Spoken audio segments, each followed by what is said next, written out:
Welcome back to Basic Biostatistics 2 and to the model number 6, which are graphs. SPSS offers us the possibility to show visibly some of the results in forms of different kind of graphs. Important is to know that graphs are not statistical tests. Graphs will never tell you whether a difference is statistically significant, and the only way to know whether a difference is statistically significant is to run the appropriate statistical tests. However, graphs can give us a more visual picture about some results and can be added in order to present the results to a larger audience, addition to tables. Important is that you don't present the same information as you have in the tables in the graphs, or the same as in the graphs in the tables. The graphs in publications or presenting the data of your thesis should be something additional of data you have not used, presenting in tables. In SPSS you find graphs logically under graphs. You have two options. You can use chart builder function, which is a program where you tell which variables you have and you can select certain kind of graphs, or you can use legacy dialogues, which I will use here now for you as a first example. You can see here a variety of about 10 different kind of graphs we can do.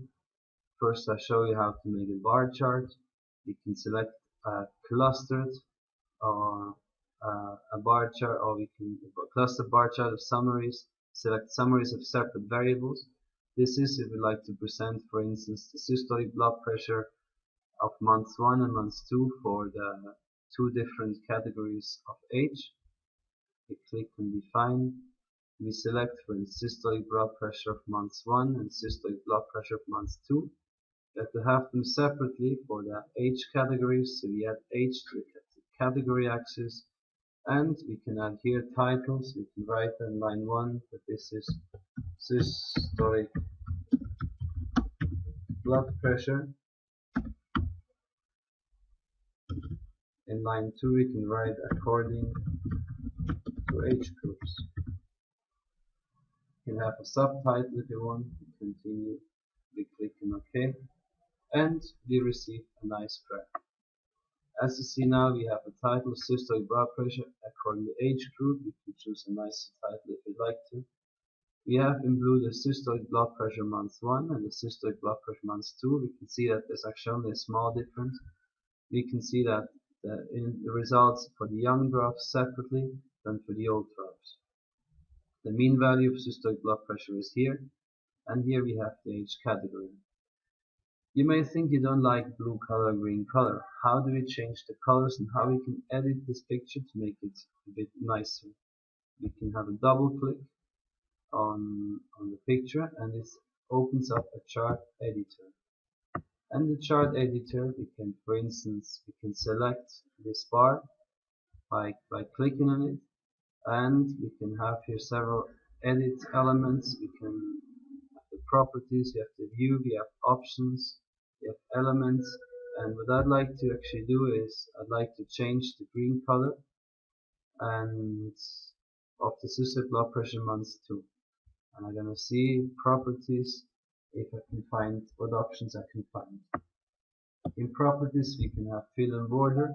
I can change the color to red and click on apply. And now we have the perfect colors like the logo of the Football Club Barcelona, which is my favorite football club, and this chart looks like this, much nicer. We can add, for instance, options. We can put a reference line in the axis. We can check if you're happy, for instance, in lines, if you'd like to have the line more thicker, for instance the weight like 2, and in a different color, for instance orange, and we click on apply and close. So we have split it now. You can see better the difference between systolic and diastolic blood pressure. We can go actually select the x-axis, and we can change here the labels and ticks. We could change the variables. We can have a look at the categories.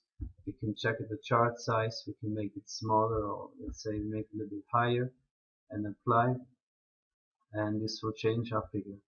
So everything, all the editing, we use the chart editor, and once you're happy with the changes, you can also change here actually the number of the x and the y-axis, like here label and ticks and variables, and as I mentioned chart size. Basically you can have a lot of different functions here, how to change this picture something you like more. Once you're happy with it, you close, you tick the X, and the graph will be changed and based on the criteria you have selected. Good. In graphs, if you want to make a different kind of graphs, for instance, let's make a pie chart. We choose summaries for groups of cases, we define, and for instance we like to have pie charts. Basically only makes sense for categorical variables. We select BMI category, define slice by BMI category. Be interested in percentage of cases. We can go to options, and here we can select, for instance, display groups, define missing variables, but we don't have missing variables, so we don't need anything here. You can add a title like pie chart BMI, continue, click on OK, and we're going to end up with a beautiful pie.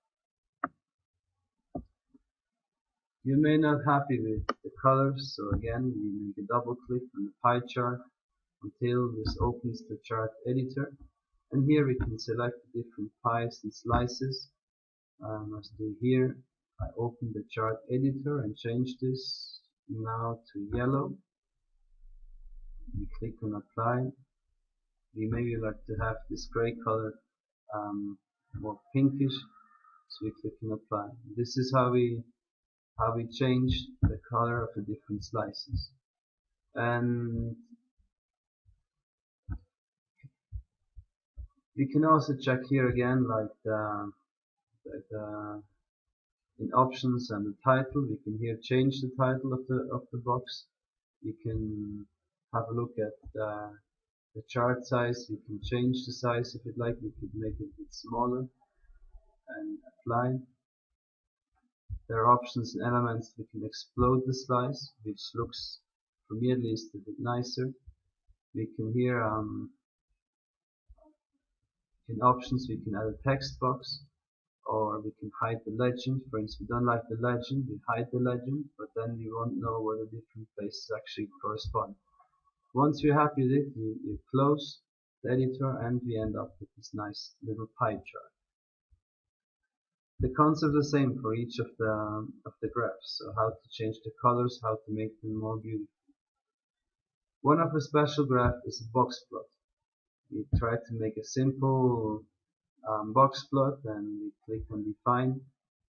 Now we check the box plot for the variable systolic blood pressure of month 1. We add it to variables, and we like to have the box plot for three different groups of physical activity. So we add this to a category key axis. In options, we can, if we have missing values, then the chart will display them. We don't have any, so we can, if you want, a title can be changed later on in the chart. We click on OK, and we get a box plot. A box plot gives you some of the information of case processing summary, and it gives you this strange looking boxes. How to interpret a box plot? A box plot is a very intelligent graph. Tells you about the median, tells you where the values lie. If they're outliners, they will indicate the dots as well. They also can tell you about the skewness of the distribution and some other factors.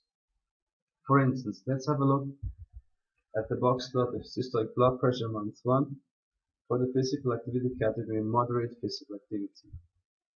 A box plot consists of a box and of whiskers. These two lines here are called whiskers. 50% of all the values of systolic blood pressure and moderate physical activity are within this gray box. 25% of the values are outside of the box, are between the lower whisker and the box, and 25% of the values are between the higher whisker and the box.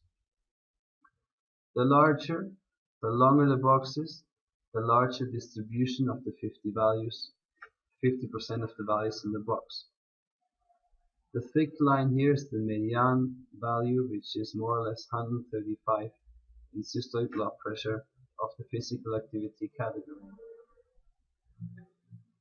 If this box is closer to the upper whisker, then we have a negative skewness of the distribution, and if the box is closer to the lower index, to lower whisker, we have positive skewness of the distribution.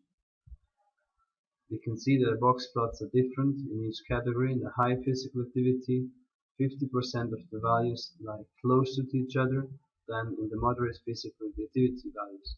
We also see that the median value is about 130, but 50 more.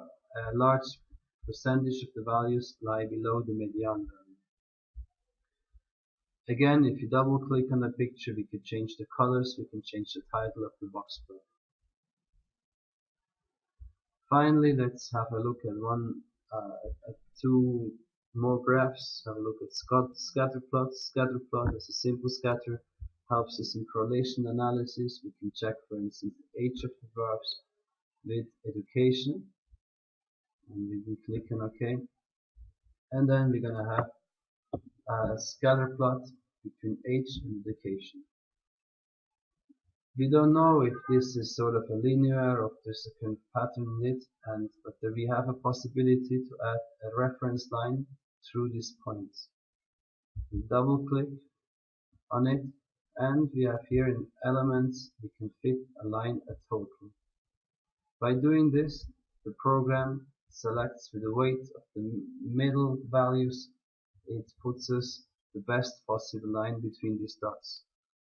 There seemed to be a negative correlation that the higher the age, the lower the higher the age, lower the education, or vice versa. But in order to know if this is statistically significant, we need to run a correlation analysis test.